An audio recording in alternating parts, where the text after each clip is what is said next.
Amigos telespectadores da Rede Vida de Televisão e do programa Páginas Difíceis da Bíblia.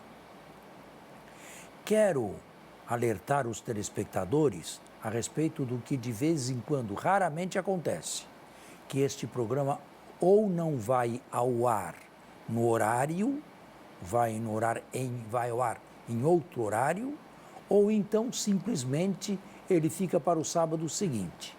Isto acontece raramente, mas pode acontecer. Porém, sabem todos que nós temos no YouTube o Padre Saraiva, que presta um grande serviço à Rede Vida de Televisão e, sobretudo, a este programa e ao Pão Nosso de Cada Dia, postando cada dia os programas que aqui levo ao ar.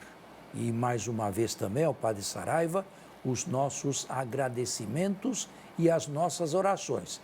Ele é um sacerdote já idoso e se levanta de madrugada para pôr um programa da Rede Vida na televisão, lá no Ceará, onde se encontra.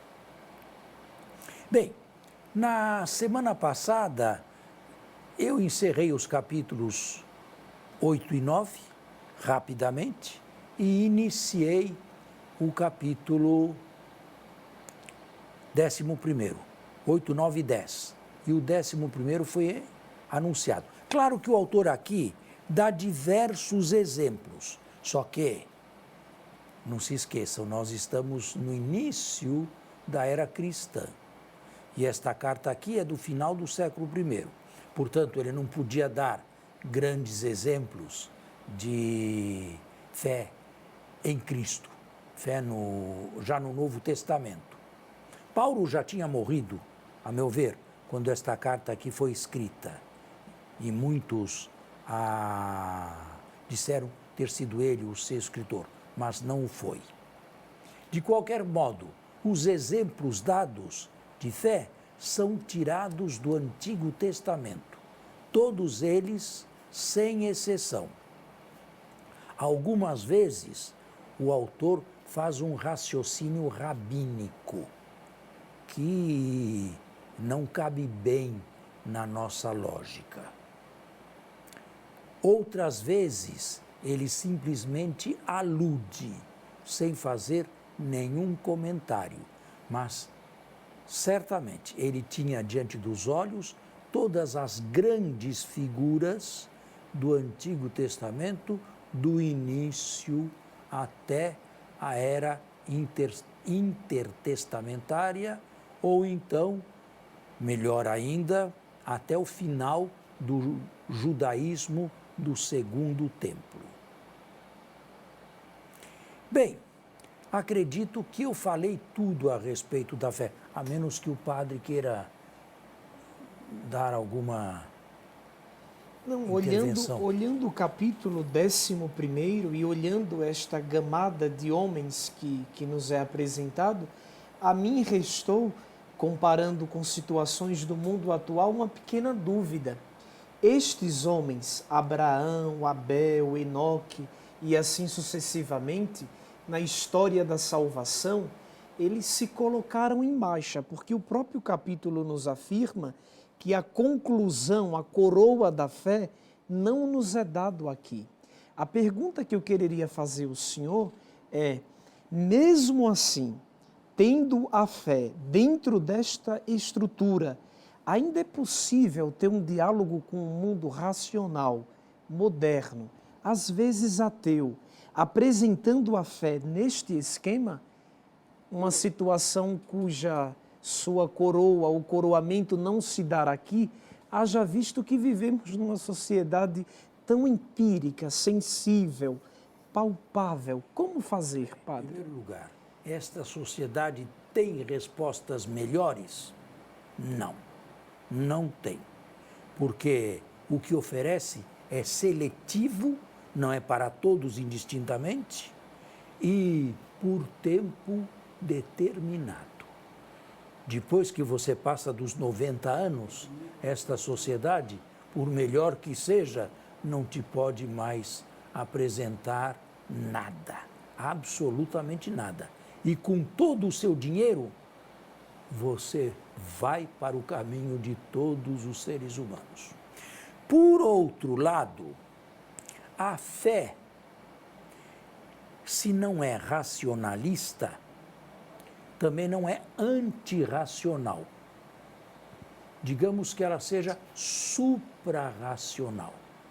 E se a pessoa, o interlocutor, não estiver afetado ou infectado pelo vírus do racionalismo, mas o racionalismo não é uma realidade, digamos, científica.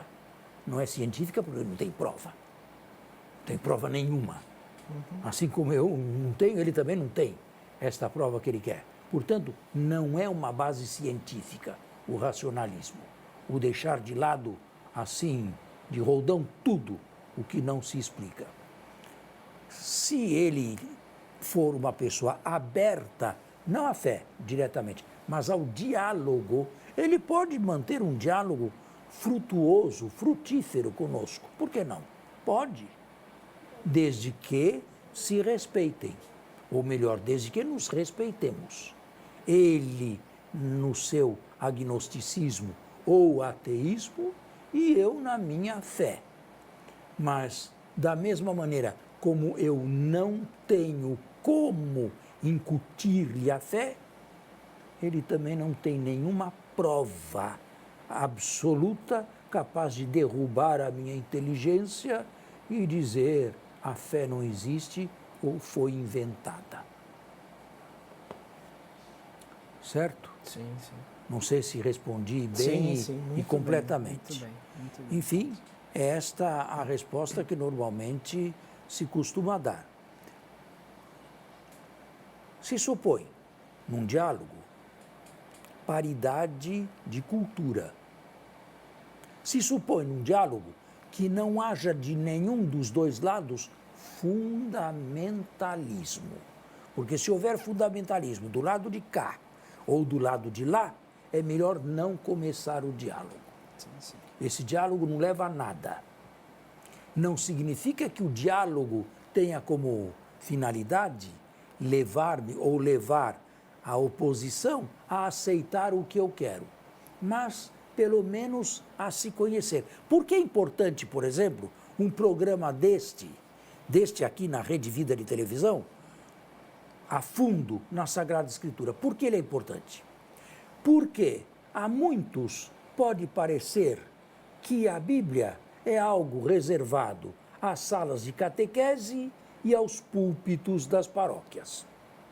E não há possibilidade de diálogo algum da Escritura com o mundo da ciência, com a modernidade. Daí a importância de um diálogo sério, desarmado, profundo, onde ninguém tenta convencer ninguém, mas são apresentadas razões que podem ser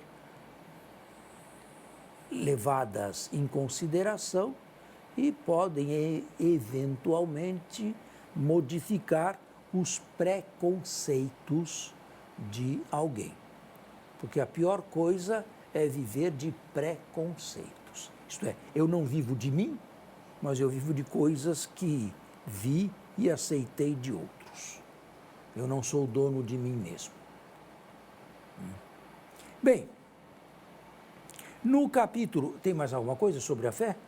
Acho que não, acho que um único ponto também que podemos ressaltar, padre,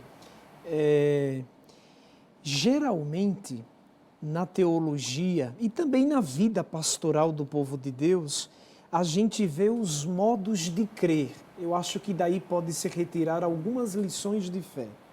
E há duas nomenclaturas, há aquilo que chamamos a fé vertical e a fé horizontal. Eu daria outro nome, mas a mesma coisa. Por favor.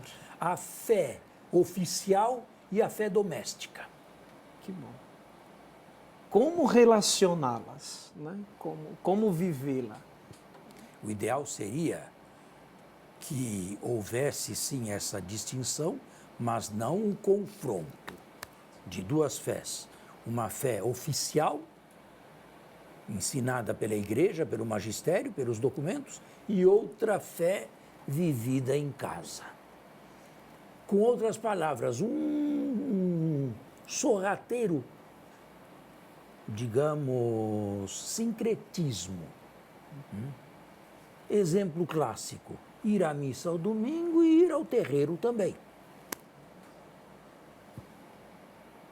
Bom, ou uma coisa ou outra, ou vá à missa, ou participe da Eucaristia e veja sentido nisso, ou vá ao terreiro. O que eu vou fazer? Mas querer unir duas coisas tão distintas, tão separáveis, tão desunidas, é alguma coisa de, no meu entender, de loucura mental. É não respeitar nem um dado, nem outro dado em profundidade. Mas existe esse problema, sim. Existe. E, infelizmente, só programas deste nível aqui e mais catequese e pastoral bem construída da igreja pode, de alguma maneira, ir solucionando esta questão espinhosa. Vamos fazer um intervalo e já retornamos.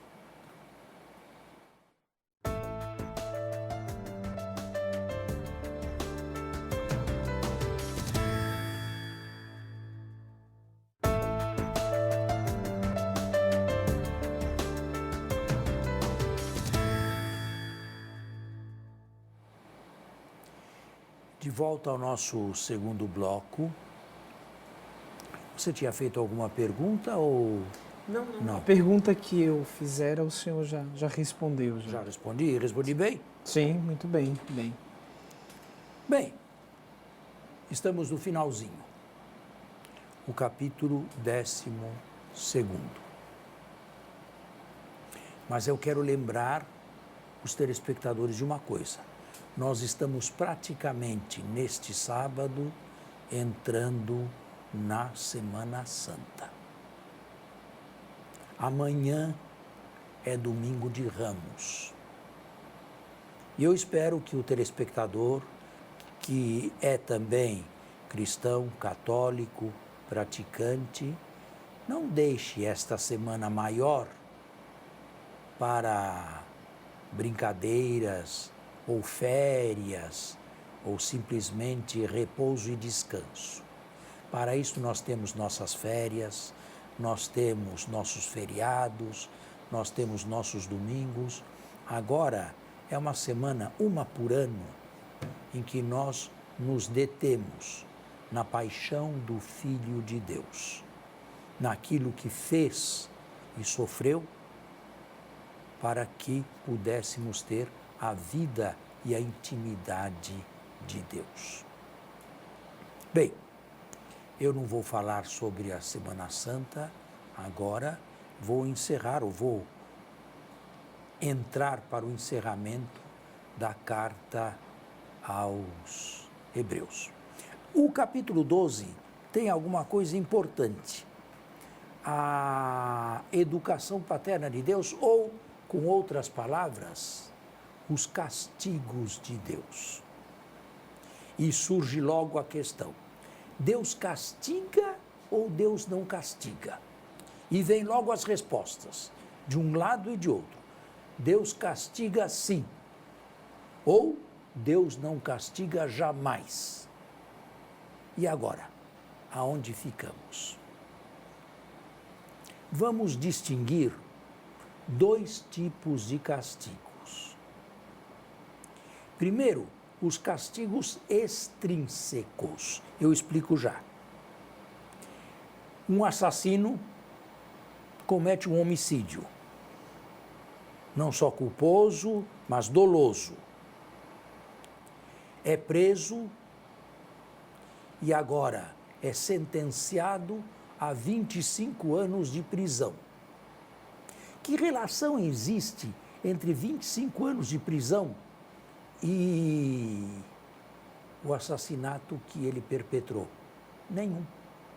Depois de 25 anos, o morto vai ressuscitar? Não. Em vez de 25, podiam ser 35? Podiam. Podiam ser 15? Podiam.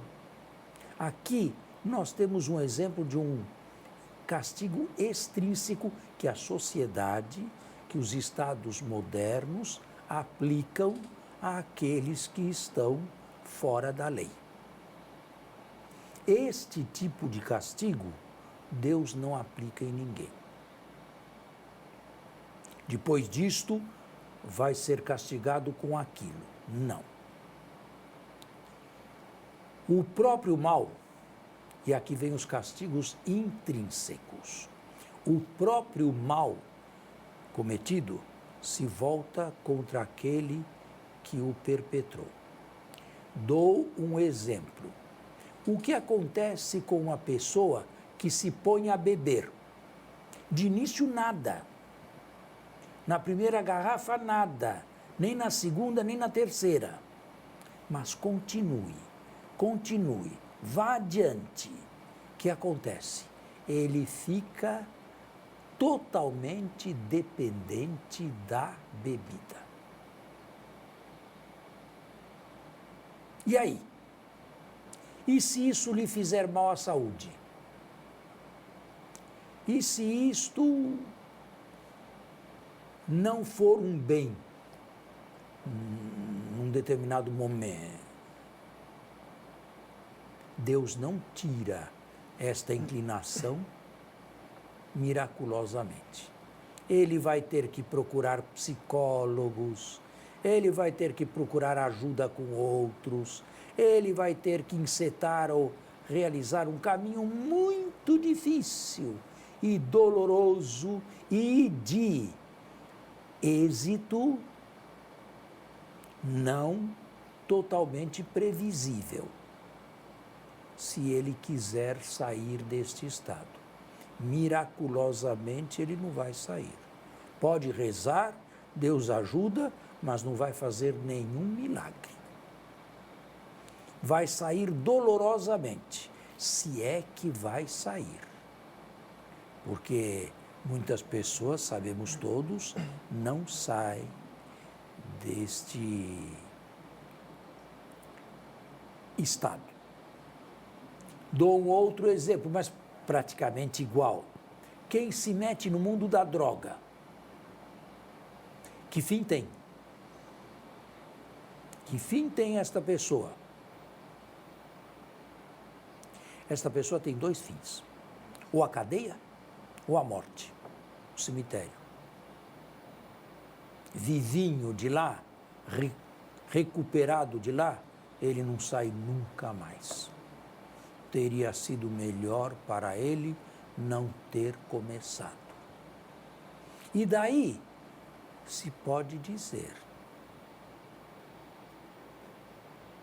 existem problemas que são solúveis e existem problemas que não são solúveis. Os que são solúveis, tratemos de solucioná-los. Os que não são solúveis, devemos com eles conviver. Mas se trata de um caso extremo destes, conviver com uma pessoa assim não é fácil. Não é fácil para ele e não é fácil para quem convive com ele. São dois exemplos de castigos intrínsecos. Beba, mas lá no fundo da bebida está o veneno também. Ele entra junto. Ele entra junto com a bebida. E se não faz efeito na primeira, nem na segunda, nem na terceira, espere a quarta, espere a quinta. Deus pode se frustrar? Eu diria, a curto prazo, sim. A médio e longo prazo, jamais. Agora, podemos dizer que os castigos de Deus, pelo menos neste mundo, porque senão não seriam castigos, aí seria já punição eterna, aí seria já o inferno da teologia tradicional e clássica. Os castigos de Deus desse mundo são todos didáticos, podem ser dolorosos, e o são, mas são todos didáticos, são todos a fim de bem, para que aquela pessoa veja quanto custou sair de lá e nunca mais queira voltar para lá. Padre, Não obstante sua explicação de modo tão prático e tão entendível para todos nós, eu estou surpreso e, se possível, quereria uma resposta sua, porque é que depois de um tratado de 12 capítulos, né, de tratados tão altos como aliança, sacrifício, fé, no 12º capítulo e, portanto, na conclusão deste livro, o autor nos presenteia com versículos sapienciais.